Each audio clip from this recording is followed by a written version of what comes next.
যে ঘটনাটা ঘটেছে এটা কিন্তু একদম সারা দেশের মানুষের কাছে স্পষ্ট। শত শত মানুষ সেখানে যারা হামলা করেছে তাদের একাধিক ভিডিও ফুটেজ আছে। তো সেখান থেকে প্রকৃত কারা এর সাথে জড়িত সেটা কিন্তু স্পষ্ট। প্রশাসন এমন কোনো ব্যক্তির নাম এখন পর্যন্ত যে এই ৫ জন ব্যক্তি এই যে তাদেরকে মূল আঘাত করতেছে, প্রথমে আঘাত করছে, সে আগে গেছে, এইগুলোকে শনাক্ত করে যে কাউকে আসামি করেছে এটা কিন্তু হয় নাই।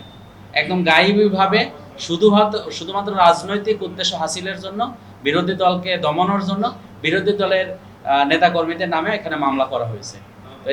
এতেই আমরা প্রতীয়মান হয় যে এটা রাজনৈতিক একটা উদ্দেশ্য ফায়দা হাসিলের জন্য চেষ্টা চলতেছে।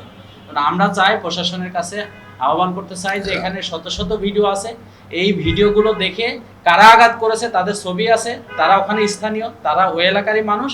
এটা খুবই সহজভাবে প্রকৃত আসামিদেরকে মানে প্রকৃত যারা অপরাধী তাদেরকে গ্রেপ্তার করা সম্ভব, এবং প্রকৃত আসামিদেরকে, প্রকৃত যারা অপরাধী তাদেরকে অবশ্যই আইনে আওতায় আনা উচিত। আমরা এটা জোর দাবি করতেছি প্রশাসনের কাছে।